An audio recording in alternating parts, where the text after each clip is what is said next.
generaalka inaan weydiiyo marka Puntland oo maamul goboleed ahaan ama federaal baatan camal shaqeynaysa marka laga soo tago galmudug soo inkastoo maamulka markii sameeyay dalkii hore uu soo badan shaqeyneen oo gal dhergal haddana laakiin maamuladan kale galmudug ka siday tahay maamul sameeyay dadka la isku keenay haliishiisa hawada hadlaan aad ay uga adag tahay maamulada kale sababtu maxay waa mahadsan tahay saaxiibadayaan la wadaagaya madasha joog iyo barnaamijka waan aad u bogaadinayo waxaan kaloon aad ugu faraxsanahay nafteeda inaan dad saaxiibo ah oo xog ogaal u ah dhismaha galmudugti hadda uu taariikhooda uu dhamaanay inaan halkan isla joogno waxay bilaaw u tahay rajo fiican oo ah in indaha galmudug dadkeedii waxtarka ahaa ee ka soo baxay halkan yimid lagu jeediyo oo waagii hore caasimadda ay xoog uga shaqnaa jirtay siyaasaddu halkan caasimadda muqdisho ayaa xoogga la saari jiray marka hadda in dadkii ay gobolladii xoogga saarayaan oo ninkow ka yaro ka mudnaa oo meeshii danaynayo horta waa rajo fiican oo galmudug laga rabay waxyaabaha meelaha kale ee uga dib dhacdana waxaa ka mid a meelaha kale dadkoodii meeyda ahaa amba eliidka ahaa ayaa aaday hadday tahay Puntland hadday tahay Jubbaland laakiin dadkii galmudug u ahaa siyaasiyiinta amba eliidka badankooda xamar Aisha inta meesha aadaysay in xamar amba maaragta ka weysay amba in yaroo kooban bay ahayd marka waa ku faraxsanahay meesha saddex sharaxdin inaan waxa tooda xamar ay jagooyin ka heleen meesha u baahan waayeen maya lama xiriirin maadaama deegaanku isku furan yahay siyaasadda xamarna ay qusaysay oo dadka ka shaqeynaya amba systemkii hore ha ahaato amba systemkan ha ahaato wax mashquuliya ayaa jira dadkaas eliidkaas wax mashquuliya maadaama deegaanka dadka ka soo jeeda galmudugna halkan ay ka soo jeedaan waxay aad ugu mashquuleen markii ay xoog u saareen waa aragtideeda halkan waxaa markii dheelisay isku dheelitirkii in dhulkii laga yimid ee galmudug muhiimka ah ee caloosha Soomaaliya ahaa ay weyso dadkii xoogga saari lahaa markaan usoo noqdo su'aashaadii ee Puntland saa ognaa waxay ku dhisantay markii burbur ku dhacay ayaa dadkii ka soo jeeda badankood u qaxay halkan markii de Soomaaliya ay hagaagi weyso 2 sano 3 sano 4 sano halkan dagaal ka qarxana inay isku tashtaan oo ay wax dhistaan ay bilaabeen qurbo joogtoodii ayaa meesha timid marka sidaas ay ku dhisantay macnaha qola aan meel kale shaqa meel kale aan ka socotana aan ku mashquulsanayn xoogana aan meel kala saarin galmudug haddii inay dhistaan aragno marka waxay u baahan tahay saas Soomaaliya federaal ay noqotay maamul goboleedyo ayaa la noqday markii ugu dambeysay la wada hadashiinayay beelaha la wada hadashiinayay waxyaabaha la isku haysto waxa kamid ah magaalo hebel hal la fariisto iyo magaalo hebel caasimada laga dhigo wax aad u yar oo kooban oo la xalin karo yahay qof kastoo Soomaali aan isku weydiinaya galmudug maxay sidaan u adag tahay oo ismarwaagan waxaan aaminsanahay waa laga dhex shaqeeyay dadkaas dad siyaasiyiin iyo siyaasado isdiidan ayaa inay deegaanadaas sidaa kala noqdaan ka dhex shaqeeyay dad isdiida amba isfahmi waaya ma tusaale ahaan markaan usoo qaadano qayb ka mid ah galmudug waxay fadhiisatay hobyo guurtiyay samaysteen interferka iyo markii faragelinta laga dhaafay dadku waxbay ku heshii karaan marka galmudug waxa ay hooy u noqotay oo nasiib darro ay ku hesho waxa weeyaan ayagoo dadkeedii eliidka ahaa ay ku mashquuleen meel kale ayadoo meeshii Soomaaliya ugu muhiimsaneed ku taalo oo bartamihii ah ayadoo siyaasado isdiidan ay dadkii deegaanka ku dagaalameen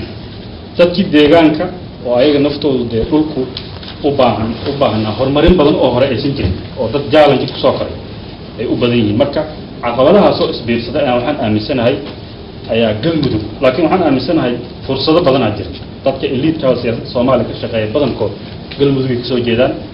dad wax barta waaye waxa weeyaan dadka ganacsatada ugu badan ee Soomaalida ee hadda wadanka laga sheego galmudug ay ka soo jeedaan waxa u baahan markii isku raadis aqoontii iyo xoolihii iyo waay aragnimadii iyo kartidii dadka reer galmudug ayaa isku raadis u baahan horta galmudug inay dastuurka federaalka noqoto maraba dastuurka federaalka waxa la sheegay ma dhamaado 14 sano أنا waxaan aaminsanahay eedda koowaad waxaan saaraa dadka waxgaradka liidka ah ee galmudug ka soo jeeda oo aan ugu horeeyo in galmudug ay soo mashruuceedu dhamaan galmudug faragelinta marka adigu tashato faragelintu way yaraanaysaa saameynteeda waxaan ognahay Puntland waa la isku day in la farageliyo laakiin manaaca iyo waxay leeyahay maaragta manaaca marka in galmudug markii horena laga fikir waayo in maamul loo dhiso meeshaas muhiim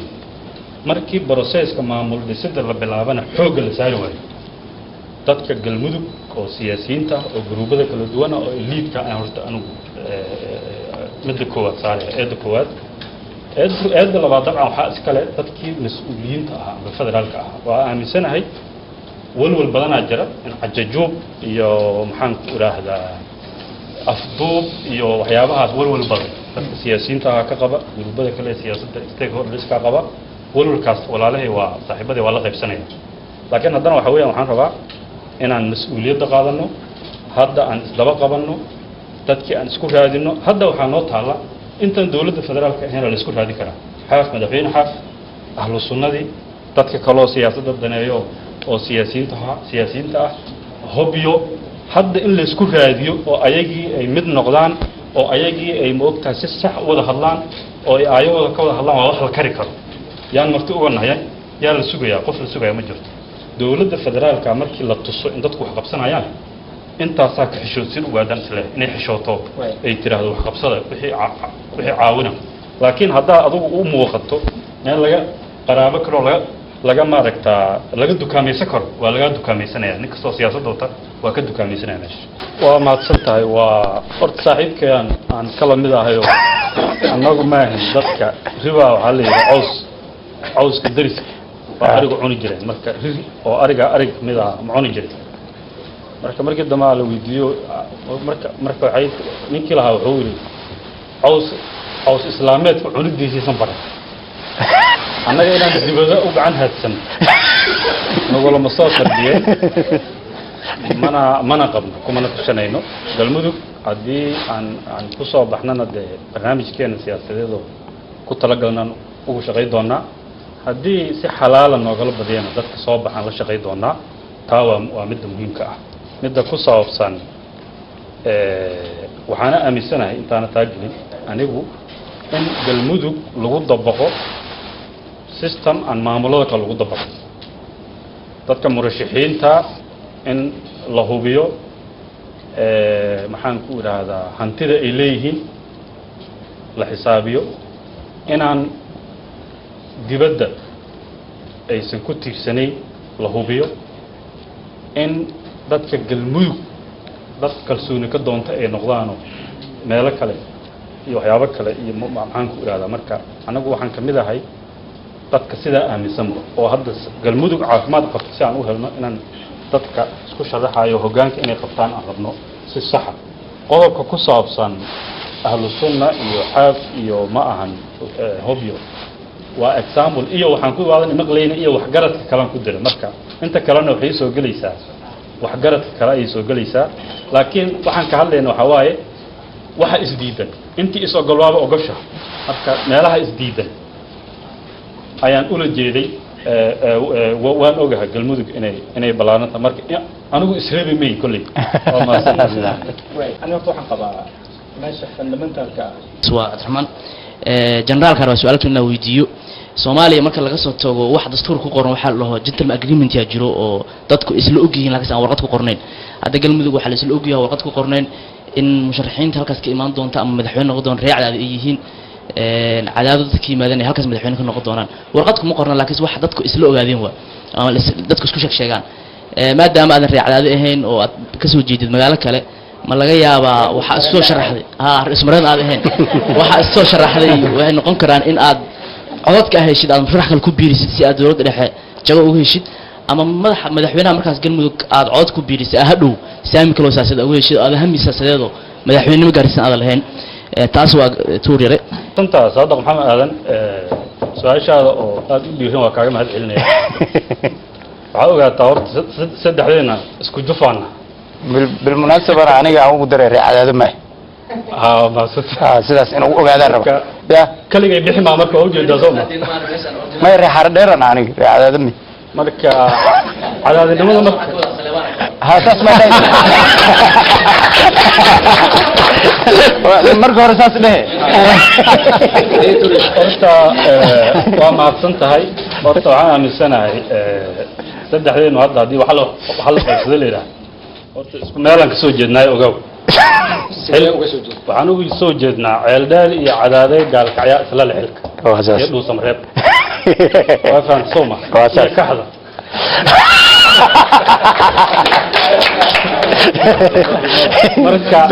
marka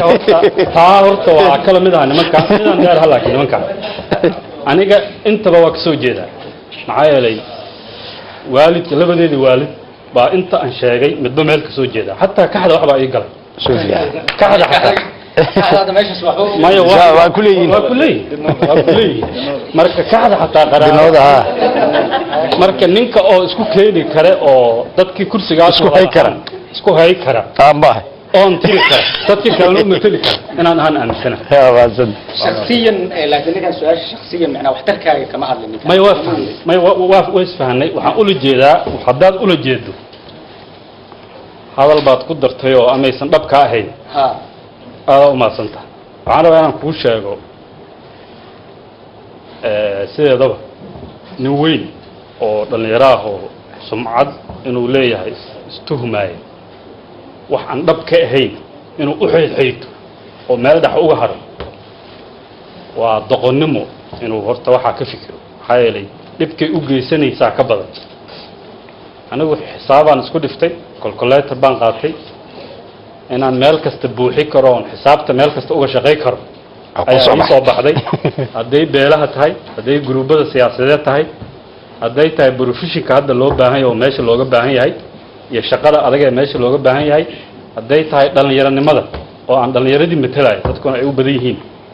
waa saaxiibadii waa ku haystaayo waxaa laygu yidhi waa hubi doonaayo adaa u dhallinyar inta ilaa hadda isoo sharaxa su-aashiisaan aadaynaa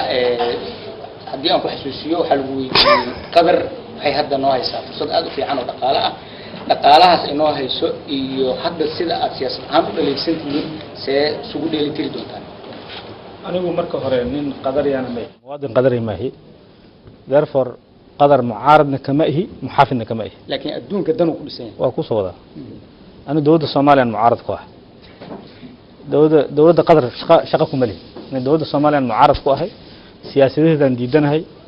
ayada aan waxna ku dhalinsanahay waxna ku taageersanahay waxa laga yaabaa waxyaalahan ku taageersanahay inay ka mid tahay in ay runtii shaqooyin ay qabato aan ku taageersanahay shaqooyin ay qabatana aan ku mucaarsanahay shaqooyinka ay qabato oo xisbigeedu mucaarad wuxuu noqday markay dawladdu ku soo duushay oo 5 askari iyo xaruntii xisbiga ay burburisay oo baasha markaas kadib aan runtii anaga kolomka mucaaradka galnay waxyaalo fara badan oo dawladda aan ku khilaafsanahay oo ay ku jirto in maxaa la yiraahdaa dawladdu ay siyaasad loo dhan yahay ka shaqeyn dawladdu in aysan maxaa la yiraahdaa aysan amnigi iyo qaabka oo ay u sugayso aan dhalisanahay dawladdu yani runtii afkaarta ay dawladnimada maxaa la ku wado aan ka soo horjeedno baarlamaankii qaabka loo caburiyay afkaar 100% aan kala duwanaa markii galmudug la tago galmudug aniga waxaan u taaganahay danta guud ee galmudugna dawlad mucaayana lama shaqeyso waxay la shaqeysaa dawladaha adduunka oo dhan wixii qaybteeda planningka ama developmentiga cidii nooga xiran mashruuc ama Jarmalka ha ahaado ama China ha ahaado ama Turkiga ha ahaado ama Qatar ha ahaato ama Imaaraat ha ahaato ama Mareykan ha ahaato dhammaan waa la shaqeynaa marka waxa anaga aan isdiidanahay ma ahan dawladda qadarna waxba naga ma gelin muxaafidna kama mucaaradna kama ahi dawladdeena aan isdiidanahay arrimaha horumarinta galmudugna waxaan kala hadlayaa pool fundingka oo sameey doono development board ka aan sameey doonaan kala macaamili doonaa haday infrastructure tahay haday deked tahay haday airport tahay haday tahay jidad haday tahay wadooyin waxay u baahan tahay mashruuc kastana cidii noo fangareynaysan kala macaamilina waxay rabtaa ahaato way aad u mahadsan tahay ninkaan afartina wax dib u aragtaan in dawladda qof ay isfahmi karayaan keensato galmudug si nidaamka federalismku ay u taabagalo ama nidaam isku toosan oo noqdo oo Soomaaliya dhan ka hirgala ama si Soomaaliland kale aan gooni u goyn hadhow amarkiisa gooni uga ku amarku taagleen u sameyn marka maxaad dib uga aragtaan dhamaantiin aan si guudidin weydiinaya in dawladda federaalku qof ay wada shaqeyn karayaan si ay hawlaha dalka u dardar geliso ay keensato arrimaha ciidamadana aad ka hadlaysaan federaalkaaba xaq u leh sida adduunyadoo dhan ku xusan federalismka maxaad dib ugu aragtaa in Soomaaliya ciidankeeda ay maamusho militariga dawladda federaalku saashida taas ku soo koobay oo dawladda maxad u dareensateen horta anigu dadka dawladda dareensada ilaa hadda kuma jiro marka waxaan rajaynayaa inaysan nimanka iga daba geyn dawladdu inaysan nimanka iga daba geyn horta inaan dareensado inaan la gaarsiinin ma anaga la firma dareensan maya waa suuragal xoolaha waa ku shiinay sidaba dawladdu rool bay leedahay waxaan rajaynayaa inaysan roolkeeda dhaafin ay ku sinaato halkaasay ku ixtiraamnaaneen legacy-na ku samayn kartaa dawladdu meeshay tagtay waa dadaashay waxa kaliya oo legacy ay ku samayn karto inay murashaxiintana u dhaxayso xataa ma qabo dawladdu inay murashax wadato waa ila qalad sababta waa qalad dawladdu anay dawladdeedii tahay ninkaani dawladdiisi tahay waa noo wada dhaxaysaa dastuurka iyo sharciga dawlad noogu tahay markay dawladdu aniga intay iga tagto ee nin kala qaadato dawlad iyo ahan mayso waa isfahmi weysan laakiin dawladda qofkay fahmi karto hayga dhaadhac siyaasadda meeshan imaanaysa siyaasaddeeda hayga dhaadhacsato mid inaan isfahmi weyno muhiim ah dastuur lagu shaqeynaya dastuur lagu shaqeynaya maadaama dastuur iyo sharci aan ku shaqeynayno dadka reer galmudug hadday i doortaan anigu waxaan ku qasbanahay dawladda inaan xaqeedii siiyo oon roolkoodii siiyo wixii shuruuc ahoo sharcigu isiinaya inaan galmudug ku hago qodobkaa marka waa qodob muhiim dawladdu inay murashax leedahay waa caado oo khalada caado waxaa la yidhahdaa bidca oo sayi-a waay dawladdu marka ha isgarato aniga ilaa hadda dawladda ammaanan u hayaa galmudug waxay ka qabatay dib u heshiisiin dadkii bay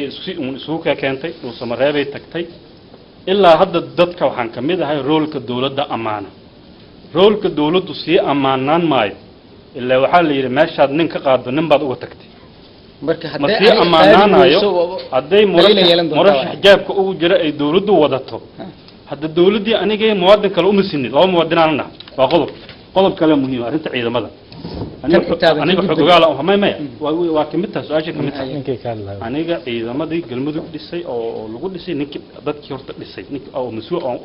aan ugu sarreeyey oo taliye nabad sugidda ahaa madaxweynaha iyo wasiirka arrimaha gudaha iyo wasiirka amniga dadkii madaxdeedii hay ahaayeen laakiin ninkii practically dhisay baan ahay maxaan samaynay hal waa joogaa ninka hadda gobolka banaadir ka ah taliska booliiska oo London jooga oo fasax ku maqanaan u yeeray waxaan yidhi waryaa galmudug tag waa dhulkeeni ciidan 11 degmo amba inta degmay ka leedahay ciidan ka soo aroori aniga hub iyo xuquuqdooda i weydii 2 bil kadib la dhisayaa maamulki beeluhu ciidan ay iska wada dhaxarkaayana loo baahan yahay ciidan hal degmo ma rabno dhis halkaan uu ka bacad dheeran nin la yiraahdo dheeran markii hore u magacaabay laakiin Cabdi Dheere shaqo kale oo xamaran uga baahnay ninkaas ayaan u magacaabnay asiga dhisay ciidamadii gaadiidkooda iyo hubkooda xamaran ka dirnay laakiin qof askari xamar ka maanan dirin aan aaminsanayn markaas sharcigu inuu yahay galmudug inay ciidan gaara oo nabad sugid iyo booliis inay yeelato inaan wax la isku qasin ciidanka marka aniga sideedaba ciidanku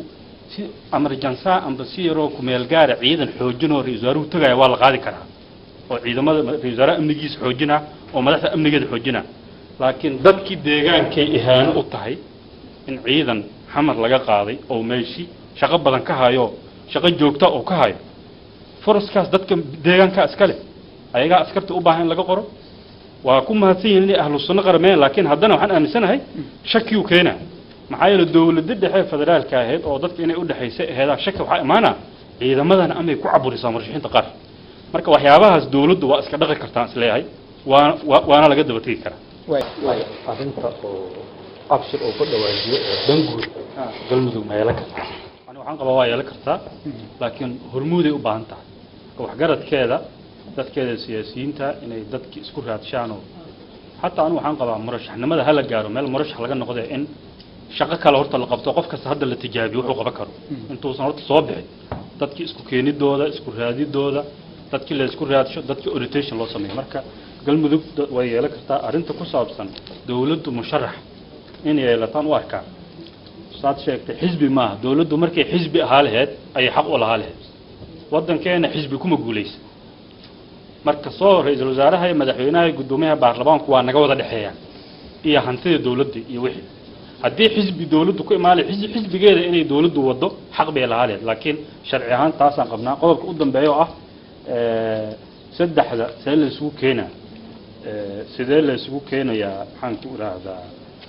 la isku waafajinayaa ha aniga ma qabo burburin hadda inay wado dawladdu inay hadda burburin waddo ma qabo ilaa hadda shaqay wadaa wax waa ka qaldanaa karaan